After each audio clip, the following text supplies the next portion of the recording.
Okay, so we are starting our chapter sericulture. Sericulture जैसे कि हमको पता है, सेरीकल्चर में we are dealing with production of silk. Silk हम कैसे प्रोड्यूस कर रहे हैं, और सिल्क हमारे मतलब obviously we know silk is a type of thread, और जिसको हम टेक्सटाइल इंडस्ट्री में बहुत ज़्यादा यूज़ करते हैं। पर सिल्क जो है एक हमारा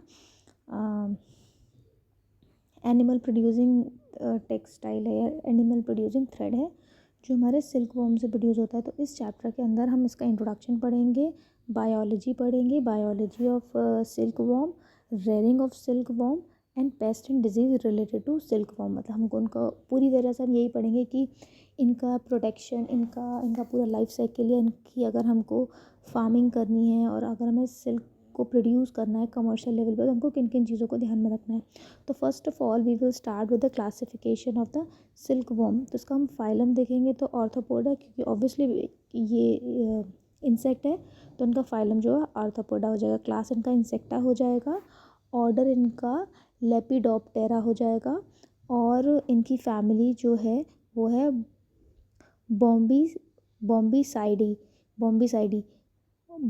की फैमिली हो जाएगी। और स्पीशीज़ जो है बॉम्बैक्स मॉरी करके जो हमारी स्पीशीज़ है वो स्पेशली सिल्क वॉर्म से रिलेटेड डील करती है। मतलब बेस्ट टाइप ऑफ सिल्क जो है वो बॉम्बैक्स मॉरी के थ्रू प्रोड्यूस होता है। ठीक, अब उसके बाद let us discuss about the definition of sericulture. Sericulture is rearing of silk warm for the production of raw silk. Sericulture क्या है?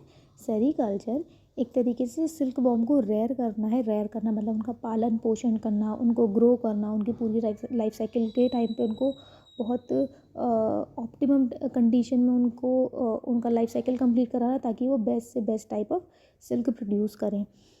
तो इससे क्या होगा, हमको रॉ सिल्क मिलेगा, और रॉ सिल्क को फिर हम प्रोसेस करके पूरी तरह से प्रोड्यूस करके एक गुड क्वालिटी ऑफ सिल्क बनाएंगे, जिससे हम अलग अलग तरह की चीज़ों को हमारे जैसा कमर्शियली उसका नीड है उसके अकॉर्डिंग उसको ग्रो करते हैं। हाँ, फिर क्या बोल रहा है ये इसके बाद कि major activity of sericulture is food for feeding the silk warm.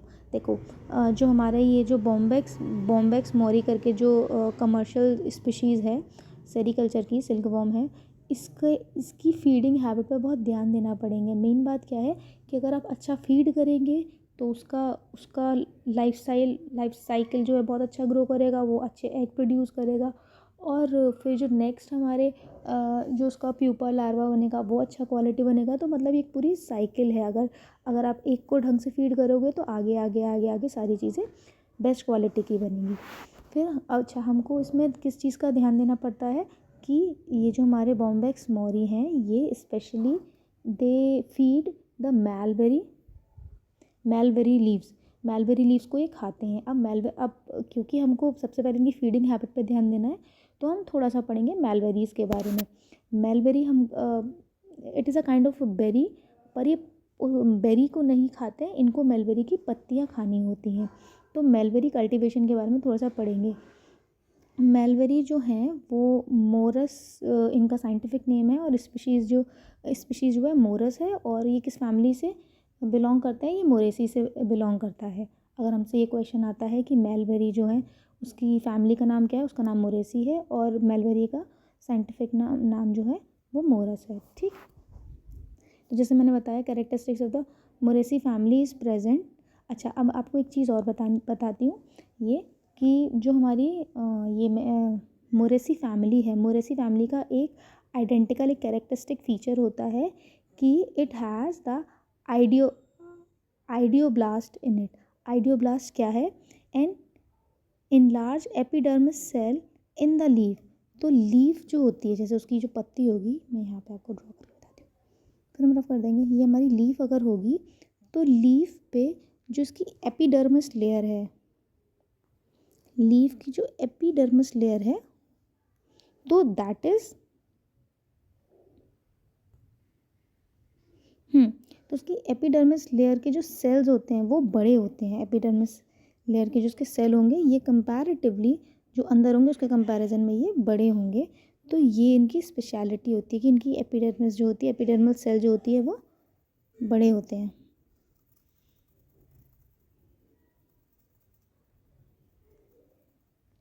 Okay, now come to the, ये आगे बता रहा है कि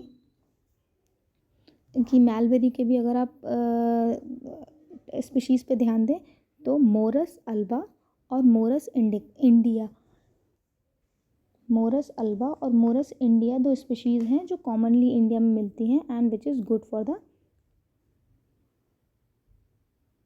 the cultivation of silk warm. अब क्लाइमेटिक कंडीशन आपको बताते हैं कि क्लाइमेटिक कंडीशन कैसी रिक्वायर्ड है फॉर द प्रोडक्शन ऑफ, मतलब क्या क्या हम लोगों को क्लाइमेटिक कंडीशन रखनी चाहिए ताकि हमारा मलबेरी लीव्स, मलबेरी जो है अच्छे से ग्रो करे। देखो क्लाइमेटिक कंडीशन में क्या है, ग्रो अप टू, इसकी हाइट जो है 800 मीटर तक लंबा हो सकता है। बहुत नहीं हो गया 800 मीटर। टेम्परेचर जो है इसके लिए रिक्वायर्ड होता है 13 सेंटीमीटर से लेकर 37.7 डिग्री सेल्सियस तक का टेम्परेचर इसके लिए रिक्वायर्ड होता है। फिर इतने टेम्परेचर में ग्रो कर जाएगा, पर the ideal temperature is 34 to 38 और ह्यूमिडिटी जो है वो 65 to 80% तक हो सकती है। सनशाइन ड्यूरेशन, जैसे हमको फोटो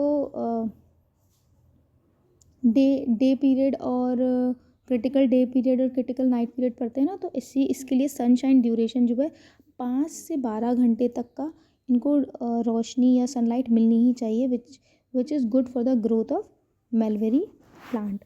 और रेनफॉल जो है 600 मिलीमीटर से लेकर 2500 मिलीमीटर, इसके बीच की रेंज जो है बारिश की ज़रूरी होती है। तो हमने इसमें क्या क्या पढ़ा कि कितना ग्रो करता है, इसके लिए नॉर्मल टेम्परेचर, इसके लिए ideal temperature, it is the best temperature, इसमें तो सबसे अच्छा ग्रो करेगा, relative humidity, sunshine and the rainfall.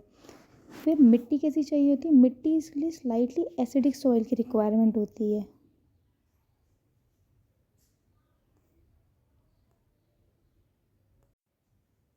Okay, तो मिट्टी जो है इसके लिए रिक्वायर्ड होती है, हमको स्लाइटली एसिडिक मिट्टी की रिक्वायरमेंट होती है जिसका पीएच जो है 6.2 से लेके 6.8 तक होता है। तो मतलब एसिडिक मीडियम की तो हमें ज़रूरत होती ही है। हाँ, ठीक है। अब अगर आपको गुड क्वालिटी ऑफ मलबेरी चाहिए, जो कि हमारा फोकस ही है, तो आप क्या कीजिए कि आप इस azospirillum is a kind of algae, 1 kilo azospirillum को आप डालिए 40 लीटर्स ऑफ वाटर में। मैंने आपको क्या बोला, 1 kg of this algae is mixed with 40 litre of water. तो आप इसमें अगर इसको इस तरह का इसका वो बनाते हैं, फर्टिलाइज़र बनाते हैं, तो it will good for the growth of the mulberry plant. ठीक है, फिर हम आगे चलते हैं। तो फिर उसके बाद क्या होगा हमारा कि सैपलिंग ग्रो हो जाएंगे। सैपलिंग मतलब छोटे छोटे प्लांट जो कि which are ready to become a plant, छोटे plants which are ready to grow in complete plant. ये आपको 90 to 80 डेज़ में दिख जाएंगे। जब आपने प्लांटिंग करी है उसके 90 to 80 डेज़ में दिख जाएंगे। तो लमसम हम इसको ये बोल सकते हैं, it will take 3 month to 4 month to become a saplings. तो फिर आप उसको इतने दिन में आपका मेन छोटा प्लांट जो कि अब सर्वाइव कर सकता है अपनी प्लांट को पूरा ग्रो करने के लिए, इतना हमारे सेपलिंग्स बन जाएंगे। फिर प्लांटिंग के लिए, इसके लिए प्लांटिंग के जब आपको प्लांटिंग करनी है तो बेस्ट टाइम पीरियड है कि रेनी सीजन में आप कीजिए, क्योंकि इसकी रेनफॉल का भी अच्छा खासा रिक्वायरमेंट है, तो वो चीज़ आपकी उसी के थ्रू फुलफ़िल होगी। ठीक, अब हम थोड़ा सा पढ़ेंगे। मैंने आपको ये बताया कि मलबेरी के लिए आपको क्या क्या कंडीशंस रिक्वायर्ड हैं। आपकी मलबेरी होंगी तभी तो आपके सारी ये जो तुम्हारे सिल्क वॉर्म है वो ग्रो करेंगे। Now we are come to the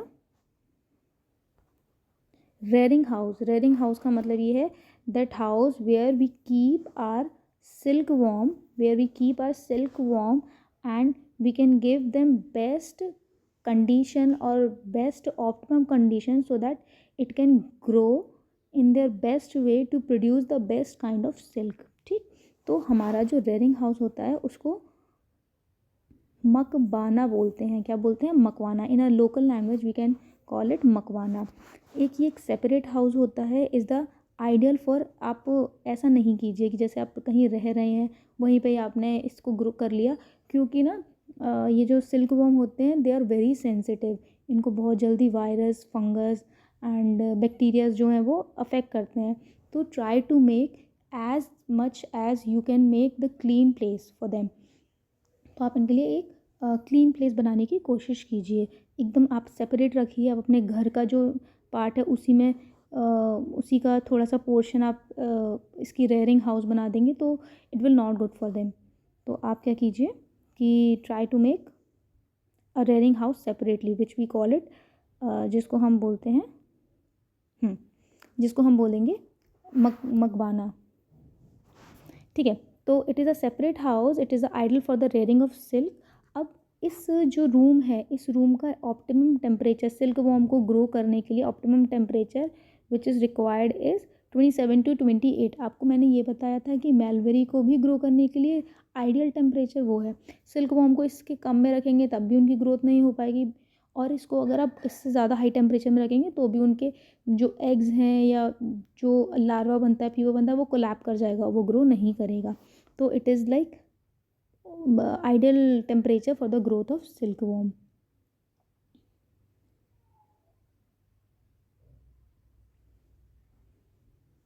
फिर आपका ये क्लोरीन ऑक्साइड ClO3 की यूज़ किया जाता है, जो हमारा डिसइंफेक्टेड रूम के लिए यूज़ किया जाता है। ब्रशेज़ यूज़, आप ब्रशेज़ यूज़ कीजिए उसकी रूम को क्लीनिंग के लिए, आप इक्विपमेंट यूज़ कीजिए रूम की क्लीनिंग के लिए।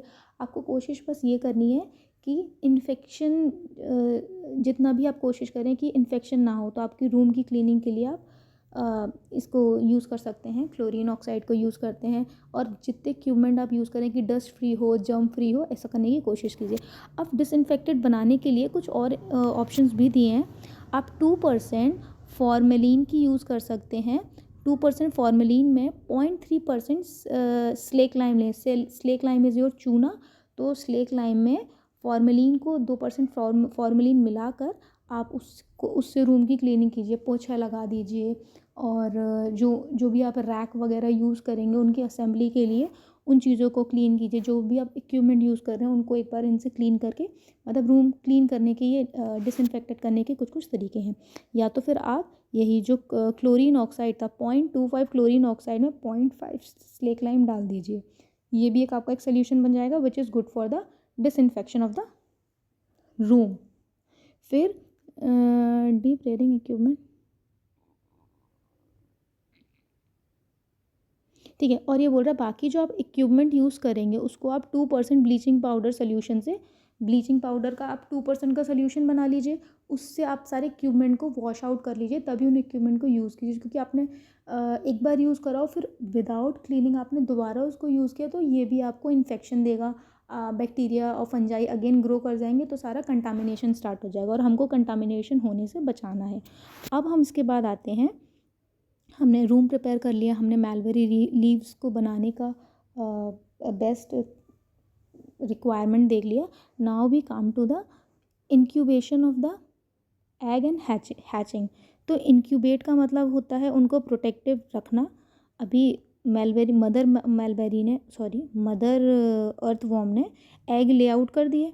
नाउ वी कम टू कि हम इनको इंक्यूबेट कैसे करेंगे, एग्स को कैसे इंक्यूबेट करना है, और हैचिंग जो होती है उस प्रोसीजर के ऊपर हमको ध्यान देना है। तो अगेन इंक्यूबेशन के लिए जो टेम्परेचर है वो 25 है। मतलब आप ये मान लीजिए 25 से 28 जो टेम्परेचर है ये बिल्कुल ठीक है, ना कम है ना ज़्यादा है। ना कम ज़्यादा है आपके मलबेरी प्लांट्स को ग्रो करने के लिए, ना कम ज़्यादा है आपके रूम के लिए। आप रूम का टेम्परेचर 25 से 28 के बीच में बना के रखिए तो फिर ये सबसे बेस्ट है। फिर ह्यूमिडिटी जो है 80% ह्यूमिडिटी होना चाहिए। ड्राई एटमॉस्फेयर होगा तो भी प्रॉब्लम होगी, और अगर बहुत ज़्यादा मॉइस्ट होगा मतलब तो भी it is not good for silk worms. तो आपका टेम्परेचर इतना होगा, ह्यूमिडिटी इतनी होगी। अब now understand this, when the egg come to head pigmentation stage 48 hour, जैसे एग जैसे ही मदर सिल्क वॉर्म ने लेआउट कर दिया, उसके 48 आवर में आप ये देखेंगे अंडे के ऊपर ना पिगमेंटेशन होनी स्टार्ट हो जाएगी। उसको हम पिगमेंटेशन स्टेज बोलेंगे। ये रहा पिगमेंटेशन स्टेज आ जाएगी। They should be keep in black box. जैसे ही आपके 48 आवर पूरे होते हैं और आपको ये दिख रहा है कि आपके एग के ऊपर एक कलर आने लग जा रहा है, एक पिगमेंटेशन टाइप का पैचेस बनने स्टार्ट हो रहे हैं, तो keep this egg in a black box. आपको एक ब्लैक बॉक्स में उसको रख लीजिए। And expected to hatch exposed to the sunlight to ensure uniform hatching. It egg and hatch in about 2 to 3 hours. आपने एग्स को मैं रफ कर दूँगी। ये एग्स हैं और ये 48 आवर में पिगमेंटेड होगा। फिर आप उसको एक ब्लैक ट्रे में रखेंगे। आप इसको ब्लैक ट्रे में अपने एग्स को रख देंगे और इनको रखने के बाद फिर आप इनको सनलाइट में रखिए, ताकि इनका जो मिनिमम टेम्परेचर रिक्वायर्ड है फॉर हैचिंग। हैचिंग का मतलब होता है अंडों का टूट जाना, है ना। अंडे टूटेंगे तभी तो हमारा लार्वा निकलेगा। लार्वा के अराउंड फिर कोकून बनेगा। वो सारा तो हम लाइफ साइकिल पढ़ेंगे, पर आपको ये वाली बात समझ में आई है। इंक्यूबेशन के लिए आप उसको 25 टेम्परेचर पे रखिए, इतनी ह्यूमिडिटी पे रखिए। 48 आवर में आपका एग जो है वो पिगमेंटेड हो जाएगा। और उसको एक ब्लैक बॉक्स में रखिए और फिर उसको धूप में रख दीजिए। धूप में रखने के 3 से 4 घंटे में जो आपके जो एग्स हैं, मतलब ये इसके सिल्क वॉर्म के जो एग्स हैं, वो हैच आउट हो जाएंगे। फिर प्रिजर्वेशन ऑफ एग। अब आपको क्या करना है, ऐसा तो नहीं है कि मतलब सबको हम एक साथ ही यूज़ करने वाले हैं, तो हमको इनको प्रिवेंट भी करना, इनको प्रिजर्व भी करते हैं। हम कुछ एग्स को प्रिजर्व भी करते हैं। तो प्रिजर्व करने के लिए एक मटका टाइप लीजिए, जिसको हम इंक्यूबेशन चैम्बर बोलेंगे।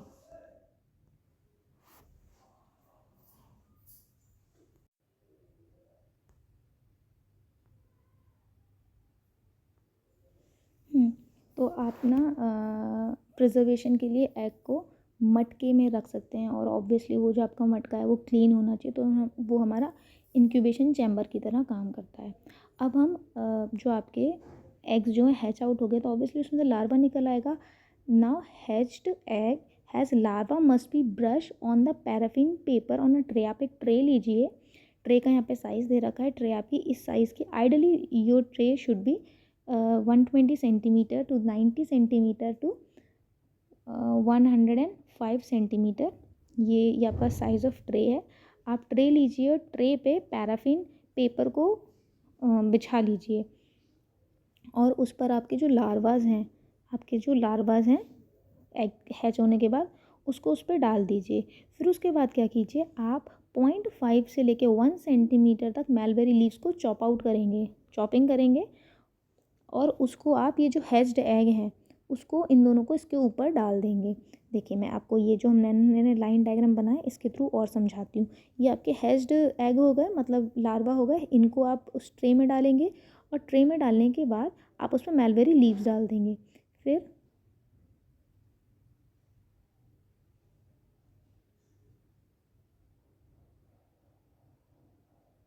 और इसके ऊपर एक और अपना जो आपका पैराफिन पेपर है उसको लगा देंगे और ये इनका रेयरिंग बेड बन जाएगा, है ना। अब ये यहाँ पे ग्रो करेंगे। And maintain the humidity. आपको कोशिश करनी है, आपने ऐसे एक पेपर देखिए, ये आपकी ट्रे है, इस पर आपने नीचे पेपर बिछाया और इस पर आपकी लार्वा और लीव्स हैं और उसके ऊपर आप एक और पैराफिन शीट लगा देंगे, तो इनका एक बेड की तरह काम करेगा। और उसके बाद आप इसको छोड़ दीजिए और try to maintain the humidity. what is the humidity required? As I told you, 80% of humidity important for the rearing and the full growth of the silkworm. अब उसके बाद आप इसको छोड़ देंगे, फिर इनका आगे का लाइफ साइकिल स्टार्ट होगा। अब हम थोड़ा सा इस पढ़ेंगे टाइप ऑफ सिल्कवॉर्म। कितने टाइप के सिल्कवॉर्म्स होते हैं। एक हमारे मलबेरी वाले तो होते हैं, तो इनको हम मलबेरी सिल्क ही कहते हैं। एक सॉरी, मैं ये गलत लिखा है मैंने। ये mulberry, I think this is not silk worm, it is only silk, type of silk. हाँ, अभी सही है। मतलब ठीक है। तो अब मैं आपको ये बता रही हूँ कि टाइप ऑफ सिल्क भी रिक्वायर्ड।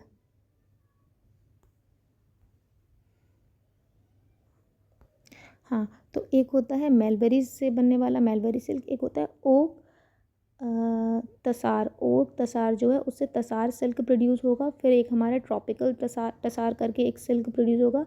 फिर एक मोगा सिल्क प्रोड्यूस होगा, एक एरी सिल्क होगा। तो we have 5 type of silk, mulberry silk, tasar silk, tropical tasar silk, muga silk and eri silk. ठीक है, तो ये हमारे टाइप ऑफ सिल्क हैं। Now one by one we will discuss little bit about all type of silk. थोड़ा थोड़ा हम सारे सिल्क के बारे में जान लेते हैं। तो मलबरी सिल्क वॉर्म जो होते हैं, जिनका नाम बॉम्बेक्स मोरी है, जिसको हम पढ़ ही रहे हैं, ये चाइनीज़ सिल्क होता है। इसको हम चाइनीज़ सिल्क के नाम से भी जानते हैं। सेरीकल्चर तो हमको पता ही है। सेरीकल्चर का मतलब तो होता है rearing of silk warm. Silk worm को हम कैसे ग्रो करें? And moriculture is the cultivation of mulberry. हमको मलबरी ग्रो करना भी एक कल्टीवेशन का टाइप है, और सिल्क वॉर्म को ग्रो करना भी एक कल्टीवेशन का टाइप है। तो ये दोनों अलग अलग हैं, ठीक है। फिर हमारा इसके अंदर आता है एक वाइल्ड सिल्क आता है, जिसका नाम वेनिया सिल्क है। ये नॉन मलबरी सिल्क है। और आपको ये चीज़ याद रखनी, हो सकता है पेपर में आ जाए कि नॉन मलबेरी सिल्क किसको बोलते हैं। तो ये हमारा एक वाइट सिल्क है, इसका नाम है वेनिया सिल्क। फिर है हमारा टसार, मूंगा, एरी, ये सारे तुम्हारे इसके एग्जाम्पल्स हो जाते हैं। फिर उसके बाद सेकंड टाइप का हमारा टसार। टसार को हम तुशाहा भी बोलते हैं, तुशाहा भी बोलते हैं, इसको कोसा सिल्क भी बोलते हैं, इसको कोरस सिल्क भी बोला जाता है, क्योंकि थोड़ा थिक टाइप का सिल्क होता है। तो ये इसके अलग अलग नाम है जो आपको पता होना चाहिए। टसार, तोशा, कोसा, और ये थिक टाइप ऑफ सिल्क होता है, ठीक है। तो इसका जो कलर जो होता है ये कॉपरिश कलर का होता है। It is not like completely white, yellow और any silver type of thread.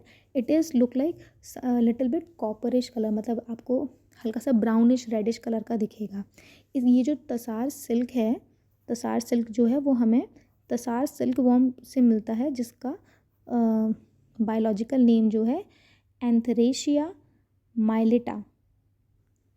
एंथरेशिया mylitta is the name of tasar silk. फिर ये जो हैं ये किस पे सर्वाइव करते हैं? ये आसान और अर्जुन के जो पेड़ हैं उन पे ग्रो कर सकते हैं, है ना। तो ये सर्वाइव कर सकते हैं ऑन द आसान एंड अर्जुन प्लांट्स, ठीक है।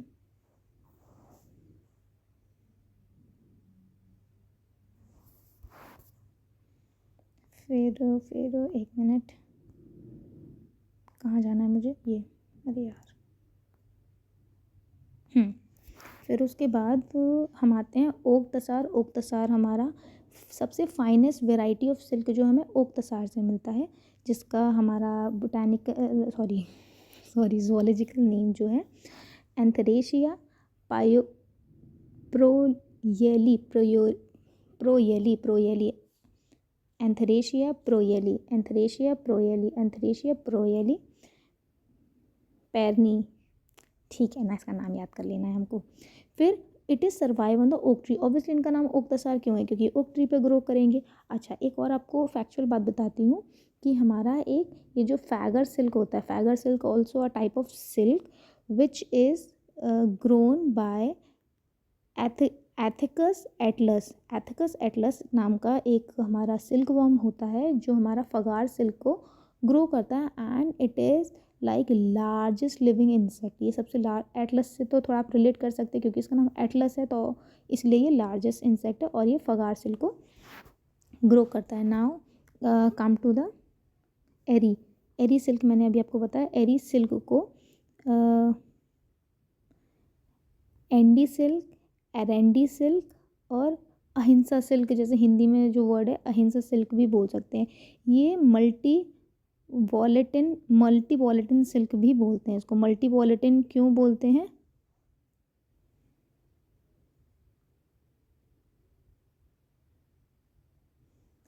इसको अहिंसा सिल्क भी बोला जाता है।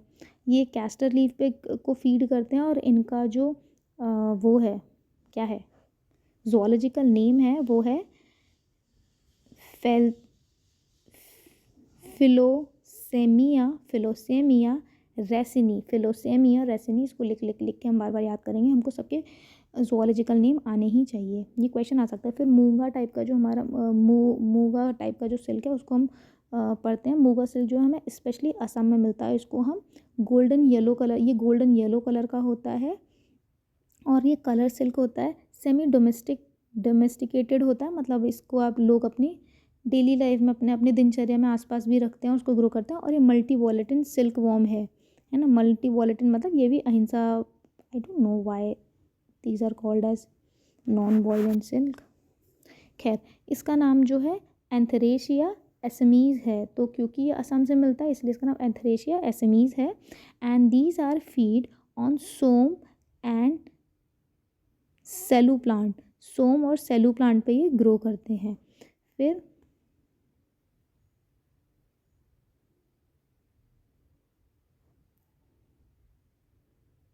वॉलेटिन जो है, वॉलेटिन का मतलब लिखा है प्रोडक्शन ऑफ ब्रूट, ब्रूट मतलब कि एग पर ईयर। अच्छा, वॉलेटिन का मतलब ये है कि साल में एक बार ग्रो करते हैं, मल्टी वॉल, ओके फाइन। तो मैं आपको ये बताती हूँ कि ये जो हमारे एरी और मूगा जो है ये मल्टी वॉलेटिन है। मल्टी वॉलेटिन का मतलब ये है कि साल में कई बार ग्रो करते हैं। और अगर वॉलेटिन लिखा होगा that means they are grow annually, साल में एक ही बार ग्रो करेंगे। तो यहाँ पे ये लिखा हुआ है कि जो साल में एक बार ग्रो करते हैं उनका एग्जाम्पल आपके असम वाले और रशिया वाले जो सिल्क वॉर्म है वो हैं। बाई मतलब साल में 2 बार ग्रो करेंगे, वो चाइना, जापान, इंडिया के सिल्क वॉर्म है। और मल्टी टाइप जो होंगे वो ट्रॉपिकल कंट्रीज़ हैं, वहाँ पे मल्टी टाइम या जो आपका ये मल्टी वॉलेटिन वाला वर्ड था वो यूज़ होगा, because they can grow multiple times in a year. मॉल्टनिज्म का मतलब होता है, यहाँ पे ये जो मॉल्टनिज्म लिखा है मतलब कि rearing of skin through out, rearing of silk through out the life cycle. मतलब आपका मॉल्टनिज्म का मतलब ये है कि आप एक बार में मतलब एक साल में कई बार उनको ग्रो कर सकते। सॉरी, मैंने गलत बोल दिया। मॉल्टनिज्म का मतलब ये है shedding of skin through out the life cycle. ये सिल्क वर्म जो है अपनी स्किन को रिमूव आउट भी करते हैं, वही जो ऊपर अपने कुकून बना लेते हैं। अभी आप जो लोग पढ़ेंगे, जो आप आगे आप पढ़ेंगे, तो मॉल्टनिज्म का मतलब ये है कि अपनी बॉडी से अपनी स्किन को 3 बार, 4 बार, 5 बार, हेक्साबार रेयरिंग कर सकते हैं, रिमूव कर सकते हैं। फिर रीलिंग, रीलिंग का मतलब क्या होता है? Reeling is unwinding of silk cocoon. आपको ये पता है कि लार्वा है, लार्वा जो लार्वा अंदर होगा, लार्वा अपने ऊपर बॉडी के कुकून बना लेता है। तो अब ये बोल रहा है कि how we can remove the cocoon from the larva और द प्लांट। मतलब उसने अपनी वो बना ली है, क्या बना ली है, अपनी कोटिंग बना ली है, तो how we can remove it. तो ठीक है, तो आपको ये चीज़ तो पता ही है कि जो सिल्क वॉर्म होते हैं they produce a particular type of protein. एक प्रोटीन से ही सिल्क बनता है, वो जो प्रोटीन है उसका नाम है sericin and fibroin. Sericin and fibroin is two type of protein which is produced by silk worm which make the silk thread. आपको मेरी बात समझ में आ रही है? ठीक है। Now the disease of silk warm, silk worm से देखो प्रोटोजोअल डिजीज़ होती है जिसका नाम है पेबरिन, और बैक्टीरियल डिजीज़ होती है जिसका नाम है फ्लैकेरी, एंड वायरल डिजीज़ होती है जिसका नाम है ग्रेसरी, एंड फंगल डिजीज़ होती है जिसका नाम है म्यूस्कारलिन। ओके, म्यूस्कारलिन। तो आपको ये एक एक डिजीज़ के नाम पता होना चाहिए। ये है आपका प्रोटोजोअन वाली, ये है आपकी बैक्टीरियल, ये है आपकी वायरल, और ये है आपकी fungal. These are the disease which affect the silk worm. ये मतलब वही ना, आपको जो कंडीशंस बताई हैं वो आपको मेंटेन रखनी है, अदरवाइज़ इनको ये डिज़ीज़ हो सकती है, सिल्क वॉर्म को ये डिज़ीज़ हो सकती है। I think I should stop here, फिर हम life cycle of silk warm जो है आगे पढ़ेंगे।